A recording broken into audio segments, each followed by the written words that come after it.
सर्वप्रथम मी भारतीय जनता पक्षामध्ये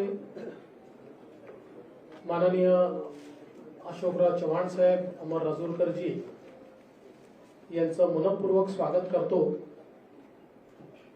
आणि निश्चितच त्यांच्यासारख्या ज्येष्ठ नेत्याच्या प्रवेशामुळे महाराष्ट्रामध्ये भारतीय जनता पक्षाची आणि महायुतीची शक्ती ही भक्कम झाली आहे, ती वाढली आहे, याबद्दल आमच्या कोणाच्याही मनात शंका नाही। आज आपण पाहतोय की देशभरामध्ये माननीय प्रधानमंत्री मोदीजी यांनी ज्या प्रकारे भारताला विकसित करण्याचं स्वप्न पूर्णत्वाकडे नेण्याचं काम सुरू केलं आणि जो बदल, जे परिवर्तन भारतामध्ये दिसायला लागलं, त्यामुळे देशभरातल्या अनेक चांगल्या नेत्यांना आपणही देशाच्या मुख्य प्रवाहामध्ये काम करावं, मोदीजींसारख्या एका मजबूत नेतृत्वासोबत काम करावं, मोदीजींचा जो देशाला पुढे नेण्याचा हा प्रयत्न आहे, या प्रयत्नामध्ये आपणही वाटा उचलावा, अशा प्रकारचा विचार अनेक नेत्यांमध्ये त्या ठिकाणी आला आणि त्यातलं एक प्रमुख नेतृत्व म्हणून माननीय अशोकराव चव्हाणांकडे आपण बघू शकतो। अशोकरावांनी भारतीय जनता पक्षामध्ये बिनशर्त प्रवेश केला। त्यांनी केवळ एवढंच सांगितलं की विकासाच्या मुख्य धारेमध्ये योगदान देण्याची संधी मला द्या, बाकी मला पदाची कुठली अपेक्षा नाही, लालसा नाही। आणि आम्हाला अतिशय आनंद आहे आज, खरं म्हणजे त्यांचा प्रवेश झालाय, अमर राजूरकरजींचा प्रवेश झालाय, पण लवकरच हजारो कार्यकर्ते आणि नेते यांच्या प्रवेशाचा कार्यक्रम देखील आम्ही निश्चितपणे आयोजित करू। महाराष्ट्रामध्ये येत्या लोकसभेच्या निवडणुकीमध्ये त्यांच्या प्रवेशामुळे महाराष्ट्रात आणि विशेषतः मराठवाड्यात आमच्या महायुतीला एक विशेष बळ मिळेल आणि आम्हाला निश्चित त्याचा फायदा होईल, हा मला विश्वास आहे। मी पुन्हा एकदा आमच्या सगळ्यांच्या वतीने त्यांचं मनपूर्वक स्वागत करतो आणि माननीय अशोकरावांना बोलण्याची विनंती करण्याच्या आधी समोरून इशारे येत आहेत की हिंदीत देखील बोला, आणि अशोकरावांचा प्रवेश हा राष्ट्रीय बातमी असल्यामुळे मी हिंदीत देखील बोलतो। आज हम सभी के लिए बहुत हर्ष की बात है कि महाराष्ट्र के एक बड़े ही कद्दावर नेता, जो कई बार महाराष्ट्र की विधानसभा में, देश के लोकसभा में चुनकर आए, अलग अलग विभागों के मंत्री के रूप में काम किया, महाराष्ट्र में 2 बार मुख्यमंत्री के रूप में काम किया, ऐसे अशोकराव जी चव्हाण साहब, इन्होंने भारतीय जनता पार्टी में प्रवेश किया है। और अभी अभी हमारे प्रदेश अध्यक्ष बावनकुळे जी ने उनको पार्टी का प्राइमरी मेंबर, उनको पार्टी की प्राइमरी मेंबरशिप देकर और उनका ससम्मान भारतीय जनता पार्टी में प्रवेश लिया है।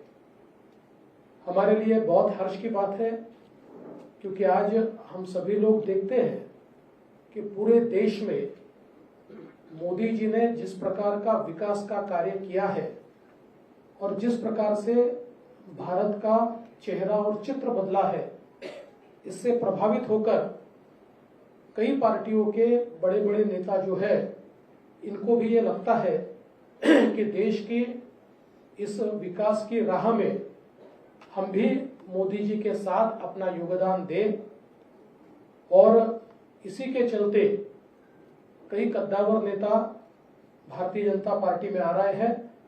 और महाराष्ट्र में हमारे लिए बहुत सौभाग्य की बात है कि अशोकराव चव्हाण जी जैसे एक कद्दावर नेता ने भारतीय जनता पार्टी में प्रवेश किया है।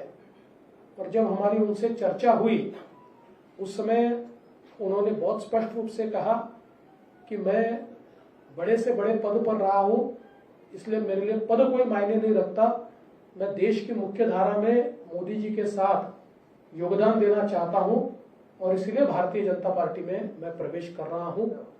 तो हम सभी की ओर से हम उनका स्वागत करते हैं। उन्होंने कांग्रेस पार्टी का भी इस्तीफा दिया है और वे विधायक पद पर चुनकर आए थे, उस पद का भी उन्होंने इस्तीफा दिया है और उसके बाद फॉर्मली भारतीय जनता पार्टी को उन्होंने ज्वाइन किया है। आज उनके साथ पूर्व विधायक अमर राजूरकर जी ज्वाइन हुए हैं और भविष्य में बहुत बड़े पैमाने पर उनके साथ देने वाले, उनके प्रभाव से राजनीति करने वाले ऐसे कई कद्दावर नेता और कार्यकर्ता भी भारतीय जनता पार्टी में प्रवेश करेंगे। मैं ऐसा मानता हूं कि उनके प्रवेश के कारण महाराष्ट्र में और विशेष रूप से मराठवाड़ा में भारतीय जनता पार्टी और हमारी जो महायुति है इसको निश्चित रूप से फायदा होगा। मैं उनका फिर एक बार बहुत बहुत स्वागत करता हूं, अभिनंदन करता हूं और उनसे निवेदन करता हूं कि वे आप सभी को संबोधित करें। राज्य के उप मुख्यमंत्री सन्माननीय देवेंद्र फडणवीस जी, महाराष्ट्राच्या भाजपाचे अध्यक्ष श्रीमान बावनकुळेजी, मुंबई काँग्रेसचे अध्यक्ष मुंबई भाजपचे सवयीचा परिणाम आहे। 50 वर्षाची सवय आहे। 50 वर्षाची सवय असल्यामुळे मुंबई भाजपाचे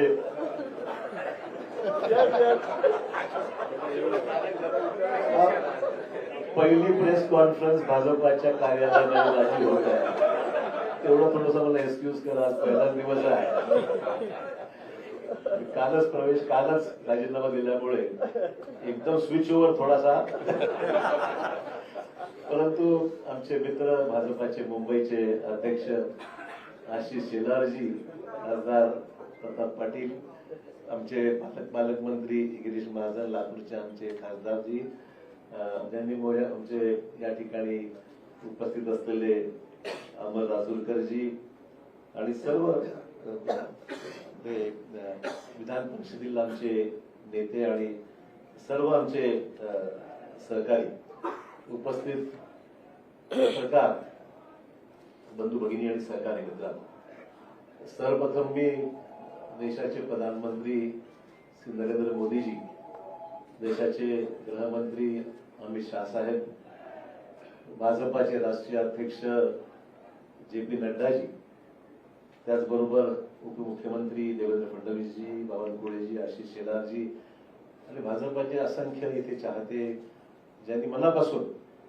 आम्हाला माझ्यावर प्रेम केलं। म्हणजे आम्ही विरोधी पक्षात असताना सुद्धा, सत्तेमध्ये असताना सुद्धा महाराष्ट्राची एक वेगळी परंपरा राहिलेली आहे की एकमेकांविषयी असलेले आमचे संबंध राजकारणाच्या पलीकडे जाऊन सुद्धा आम्ही सर्वांनी एक दुसऱ्याला साथ दिलेली आहे। विकासात्मक कामासंदर्भामध्ये ही महाराष्ट्राची परंपरा राहिलेली आहे आणि त्यामुळे मला आज माझ्या आयुष्याची एक नवीन सुरुवात मी करत आहे असं मी निश्चित म्हणेन।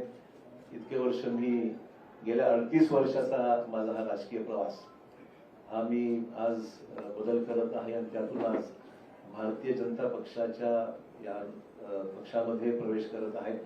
प्रधानमंत्री नरेंद्र मोदी यांच्या नेतृत्वाखाली त्यांची ती स्फूर्ती घेऊन, त्यांची प्रेरणा घेऊन या देशामध्ये राज्यामध्ये चांगलं काम करता आलं पाहिजे, सकारात्मक भूमिका घेऊन पुढील वाटचाल आपल्याला करता आली पाहिजे आणि राज्याच्या देशाच्या प्रगतीमध्ये आपला हात आपण निश्चित योगदान दिलं पाहिजे। या प्रामाणिक भूमिकेतून मी आज या ठिकाणी आज पक्षामध्ये प्रवेश करत आहे। मला निश्चित सांगितलं पाहिजे की आजवर मी राजकीय क्षेत्रामध्ये, सामाजिक क्षेत्रामध्ये काम करत असताना एक सकारात्मक दृष्टिकोन, डेव्हलपमेंटल ऍटिट्यूड घेऊनच मी नेहमी पुढे राहिलेलो आहे। देवेंद्रजी विरोधी पक्ष नेते होते, मी मुख्यमंत्री होतो, तोही कालावधी त्यांनी अनुभवलेला, मी अनुभवलेला आहे आणि डेव्हलपमेंटल कामामध्ये नेहमी पॉझिटिव्ह भूमिका घेऊन आम्ही दुसऱ्याला साथ मी दिलेली आहे। आणि मलाही सुद्धा मला सांगितलं पाहिजे की विरोधी पक्षात असल्यामुळे सुद्धा कधी असं जाणवलं नाही. ठीक आहे, काही सरकारची तक्रारी होत्या, मान्य करेल, सरसकट सर्वांनाच काही समाधान असं म्हणणार नाही, परंतु न्याय जिल्ह्याला मतदारसंघाला देण्यासंदर्भामध्ये देवेंद्रजींनी निश्चित आमच्यासाठी पॉझिटिव्ह भूमिका नेहमी घेतलेली आहे. असो, त्यामुळे जिथे मी राहिलेलो आहे त्या ठिकाणी मी भाजपवर प्रामाणिकपणे काम केलेलं आहे आणि मी आपल्याला ग्वाही देऊ इच्छितो की भाजपामध्ये आज प्रवेश घेत असताना तीच भूमिका घेऊन प्रामाणिकपणे भाजपामध्ये काम करेन. पक्षालाही कसं ताकद मिळेल, आगामी निवडणुकीमध्ये यश जास्तीत जास्त जागेवर महाराष्ट्रामध्ये, देशात तर मिळेलच, महाराष्ट्रामध्ये सुद्धा कशा पद्धतीने अधिकच्या जागा या भारतीय जनता पक्षाला मिळू शकतील या बाबतीमध्ये निश्चित माझ्याकडून जो माझा अनुभव आहे, जो प्रयत्न आहे, तो निश्चित माझ्याकडून होणार आहे. हे राजकारण हे एक सेवेचं माध्यम आहे आणि मला वाटतंय की मला कोणावरही व्यक्तिगत टीका टिप्पणी मी कालही स्पष्ट केलेलं आहे. मला ठीक आहे, पक्ष सोडल्यानंतर अनेक सहकारी त्याच्यामध्ये काही विरोधी बोलतात, कोणी टिप्पणी करते, काही लोकांनी समर्थन केलंय, विविध ज्याला आपण म्हणू की मतभिन्नता असू शकते. व्यक्तिगत स्वरूपाचे कुठले दोषारोप मी कोणावर केलेले नाहीत, करणार नाही. मी आजपासूनच इथे पॉझिटिव्ह कामाला लागलेलो आहे. मला बावनकुळेजींनी आताच पावती दिलेली आहे पक्ष प्रवेशाची आणि त्यांना मी पैसे देऊन सुद्धा, म्हणजे उधार ठेवलेलं नाही, जी काही फीज आहे ती त्यांना मी पक्ष प्रवेशाची त्या ठिकाणी दिलेली आहे. आपल्याला माहिती की प्रधानमंत्र्यांनी सबका साथ सबका विकास हे ब्रीदवाक्य घेऊन या देशामध्ये अनेक महत्वपूर्ण पैलू विकासाच्या संदर्भातले देशाभरात आपण पाहतोय की मोठ्या प्रमाणावर जे इम्प्रेस आम्ही झालेलो आहोत. आम्ही म्हणजे मला सांगायला हरकत नाही, आम्ही विरोधी पक्षात असताना सुद्धा कधीही व्यक्तिगत स्वरूपाचे दोषारोप एकमेकावर कधी केले, मी तरी कोणावर केले नाही. आणि जे चांगलं काम झालं, आमच्या काळात जे चांगलं काम झालं त्याची प्रशंसा देवेंद्र भाऊंनी वेळोवेळी केली.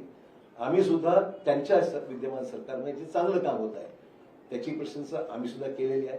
कधी वेळेवर आमच्यावर टीका होते की तुम्ही फार माइल्ड आहात, तुम्ही काही टीका विरोधी पक्षावर करत नाही किंवा सत्ताधारी पक्षावर करत नाही.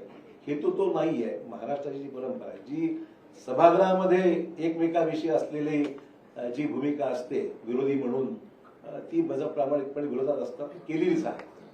परंतु सभागृहाच्या बाहेर मात्र व्यक्तिगत ते जाऊन पॉलिटिकलच्या पलीकडे जाऊन महाराष्ट्राने पाहिलेलं आहे. महाराष्ट्राच्या या विधिमंडळामध्ये अनेक दिग्गज आम्ही पाहिलेले आहेत आणि त्या दिग्गजांचे संबंध सभागृहात जरी कटुता काही ठिकाणी आली असेल, पण सभागृहाच्या बाहेर मात्र एकमेकांविषयी आदर बाळगूनच जी भूमिका वटवायची असतील, पक्ष धोरणं असतील, कामासंदर्भातल्या अपेक्षा असतील, ती सर्वांनीच राबवली. मला वाटतं ती परंपरा महाराष्ट्रात कायम राहावी अशा प्रकारची निश्चित आम्हा सर्वांची माहिती भूमिका निश्चित राहणार आहे.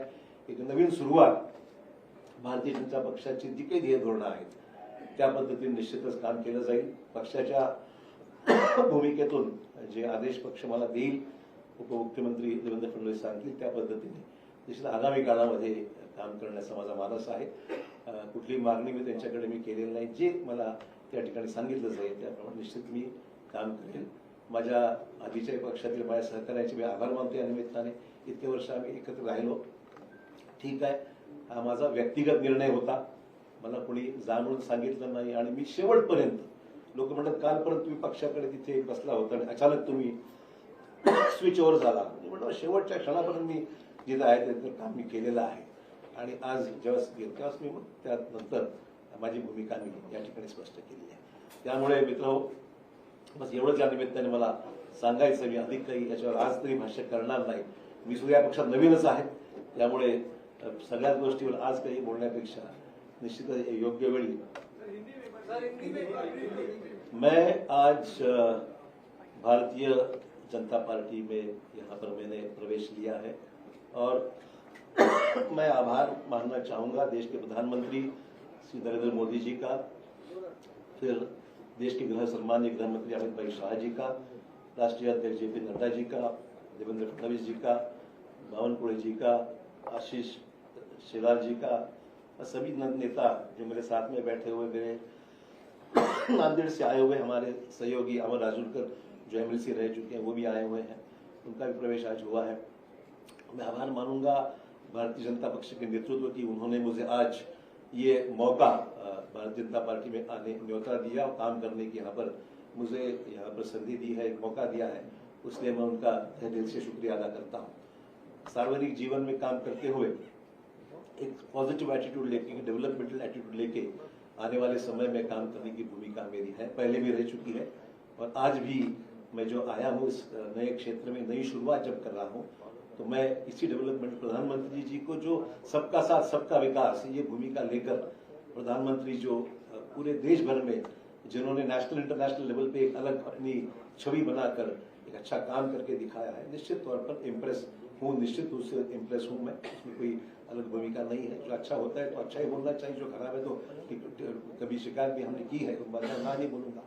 आज जब हम देख रहे हैं कि देश के सामने कई चुनौतियां हैं, तो चुनौतियों के साथ साथ डेवलपमेंट भी जिस रफ्तार से इस देश में हो रहा है, हम सबके लिए बहुत ही प्रशंसनीय है और आने वाले समय में हम सब साथी मिलकर देश में एक पक्की मजबूर भाजपा की सरकार लाने का हमारा प्रयास निश्चित तौर पर रहेगा। बस इससे ज्यादा मैं आपका वक्त नहीं लूंगा। मैं आप सबका आभारी हूँ। एक नई शुरुआत है, कुछ गलतियां छोटी मोटी होती है तो शुरू संभाल लीजिए।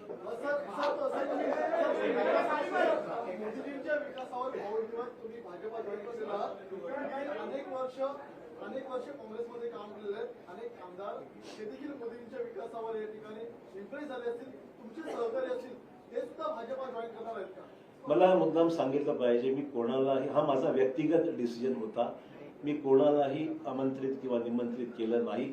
बाकीचा विषय देवेंद्रजी आणि ते पाहतील काय करायचं। मी काही त्याच्यामध्ये कर सांगतो।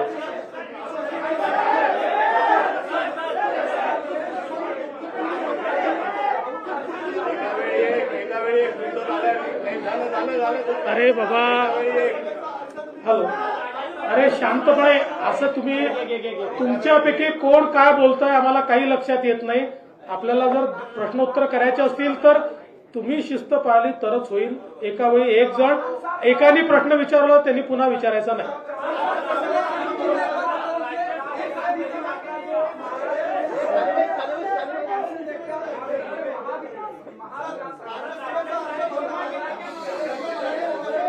राज्यसभेचा अर्ज भरणार आहेत का?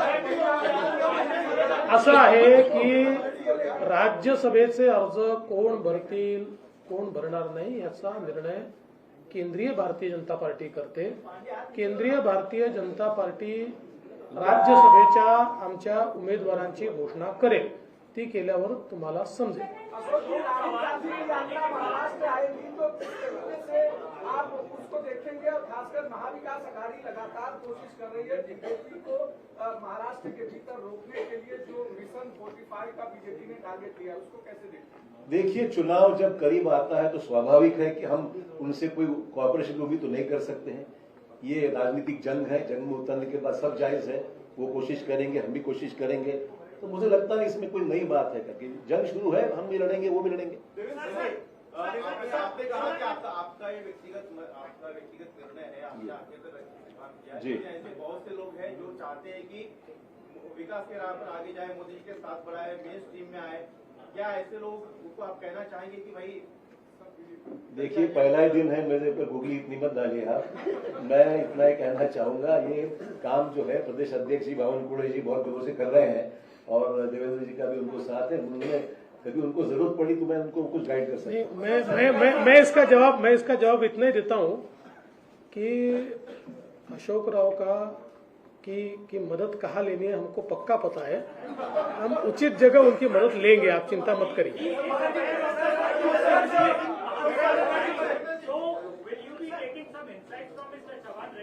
100%। देखिए, उनका केवल महाविकास आघाड़ी ने उनका एक प्रदीर्घ अनुभव रहा है, तो उनके अनुभव का यानी पॉलिटिकल अनुभव का भी और एडमिनिस्ट्रेटिव अनुभव का भी फायदा लेंगे ही।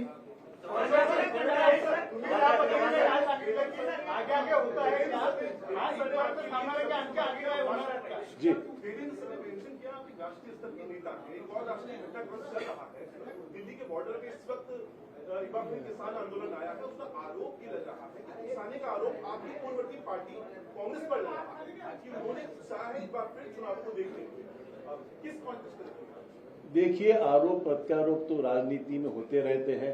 सवाल ये है कि किसानों की समस्या है देश में, उसको किस तरीके से हैंडल करना है, राष्ट्रीय स्तर पर प्रधानमंत्री सक्षम है देश के कृषि मंत्री और अन्य मंत्रियों के साथ लेकर, मैं समझता हूँ इसको हल करना चाहिए।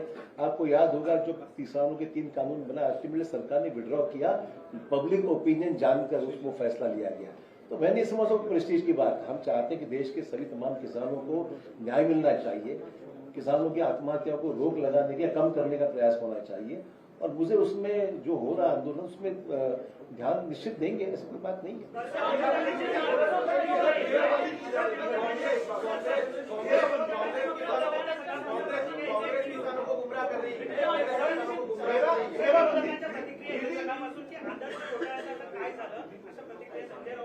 हा उशीर आला प्रश्न, पहिलाच यायला पाहिजे। अच्छा आहे। अरे भाई जवाब तो सुनो यार, आप एक आदमी प्रश्न पूछते हो और जवाब भी सुनते नहीं हो। असं आहे, हा प्रश्न हायकोर्टामध्ये आमच्या बाजूने निकाल लागलेला आहे, अपीलमध्ये काही एजन्सीज गेलेल्या आहेत, ठीक आहे, लिगल प्रोसेस जी आहे ती फॉलो होईल, पण हा एक राजनीतिक ऍक्सिडेंट म्हणावा लागेल, मला एवढंच म्हणायचं आहे। आणि I face enough of that, मला वाटतं की फार काही चिंतेचा विषय वाटत नाही।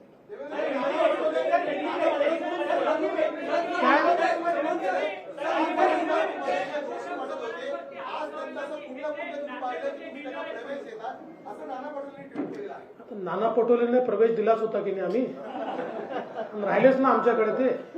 आता त्यांची सवय आहे, ते एका ठिकाणी टिकूच शकत नाही, कुठल्या एका पदावर टिकू शकत नाही। आता त्यांना अध्यक्ष बनवलं होतं, ते सोडून गेले, त्यामुळे फार गांभीर्याने ते घेऊ नका, ते जे सांगतात।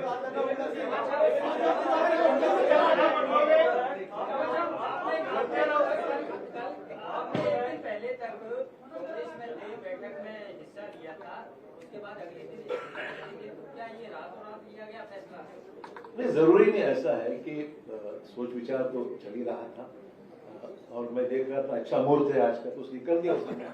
ऐसा कोई जरूरी नहीं कि कोई चीज को कोई रीजन देना चाहिए। जी, फिर आपने बीजेपी में प्रवेश करने का फैसला लिया जी, तो जो अचानक से इतना सा बड़ा कर लेना जी, इतना कठिन है, आसान है। और दूसरा चीज, कांग्रेस वाले कह रहे हैं कि पार्टी ने इतना सब कुछ दिया, सब कुछ बनाया, उसके बावजूद आप पार्टी को जा रहे हैं, तो ये विश्वासघात है पार्टी। देखिए, मैं ये 2 चीजों के लिए अलग जवाब देना चाहूंगा। सबसे पहले तो ये फैसला आसान नहीं था, बिल्कुल कहूंगा। It was a total switch over, change over, और ये करने के लिए काफी विचार विमर्श करना पड़ा। ये मैं जरूर कहूंगा कि it was not easy decision for me. I took it in the interest of the state of Maharashtra, in the interest of my own district, in the interest of the nation। मैं बोला कि कुछ चीजें अच्छी हो रही तो उसमें अपना योगदान होना चाहिए, पॉलिटिकल भले जो भी चीजें हैं, but let us get involved into the nation building process।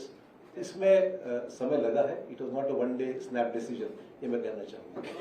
जहाँ तक let me complete।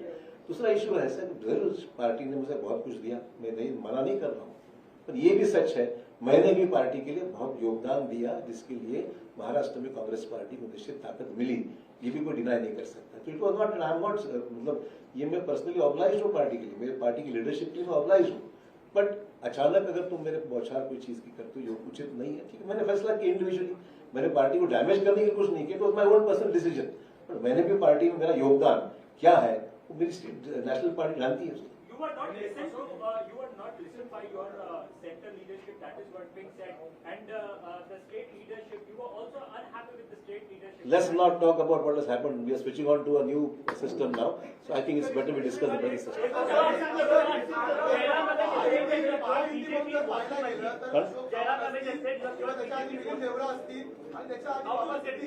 तीन मोठे नेते आहेत ज्याच्या 2-3 पिढ्या काँग्रेसमध्ये होत्या, त्यांना आता महायुतीमध्ये प्रवेश केला आहे। ही परंपरा राखली आहे। दुसरी परंपरा होती विरोधी पक्ष नेते महायुतीमध्ये येण्याची, ती पण कायम राहील या काळामध्ये। ते विरोधी पक्ष नेत्यांना तुम्हाला विचारावं लागेल। आमचा काही एक मी स्पष्टपणे सांगतो, आम्ही कुठलंही टार्गेट घेऊन चालत नाहीये, पण ज्या ठिकाणी आम्हाला असं वाटतं की हे नेते आपल्यासोबत येऊ शकतात आणि त्यांच्या येण्यामुळे पक्षालाही फायदा आहे, राज्यालाही फायदा आहे, अशा अनेक नेत्यांची आमची चर्चा चालू असते। त्यांना जर असं वाटलं की नाही मुख्य धारेमध्ये आपण गेलं पाहिजे, मोदीजींसोबत गेलं पाहिजे, तर आमचा म्युच्युअल त्याच्यात तो विचार फायनल होतो आणि त्याच्यानंतर प्रवेश होतो।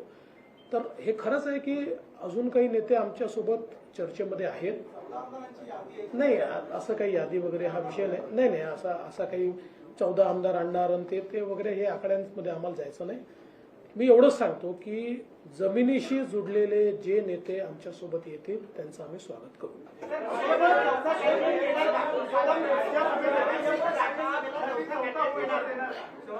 त्या संदर्भात आमचे प्रदेश अध्यक्ष सगळ्यांची चर्चा करून निर्णय करतील.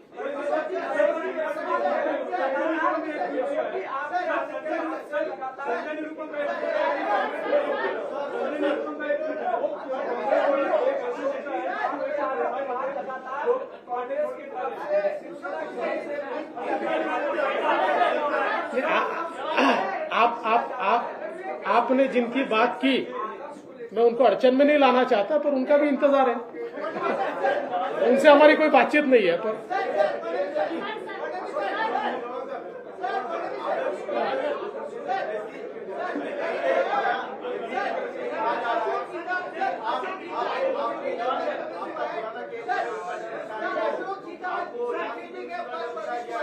अशोक जी का क्या रोल होगा कि आपको महाराष्ट्र बीजेपी तय करेगी या केंद्र सरकार तय करेगी? क्योंकि अपने आप में बड़ा नाम आपने कहा कि बड़ा नाम. देखिए, अशोक चौहान जी 2 बार महाराष्ट्र के मुख्यमंत्री रह चुके हैं, इसलिए उनका रोल क्या होगा इस बारे में केंद्र सरकार के केंद्रीय बीजेपी के साथ चर्चा करके हम तय करेंगे. क्योंकि अशोक जी का भारतीय जनता पार्टी में आना ये राज्य के लिए तो एक बहुत मजबूती की बात है ही, पर उनका जो कद है वो एक नेशनल स्टेचर का कद है, इसलिए केंद्रीय बीजेपी से बात होकर ही इसका फैसला किया जाएगा.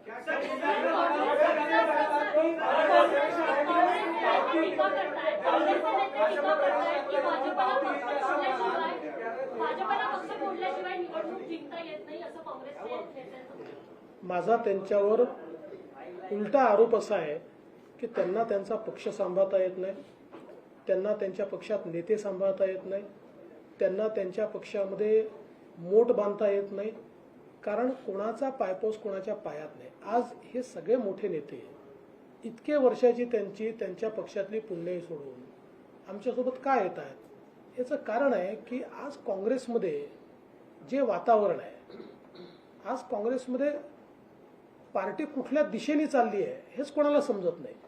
आणि भारतीय जनता पार्टीला विरोध करता करता देशाच्या विकासाला आपण कधी विरोध करायला लागलो हे त्यांना समजत नाहीये.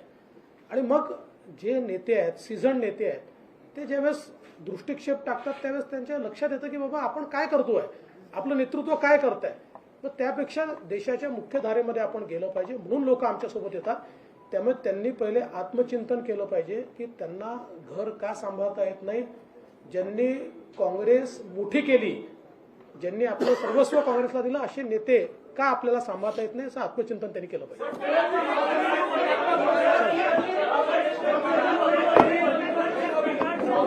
सगळ्यांचे खूप खूप धन्यवाद.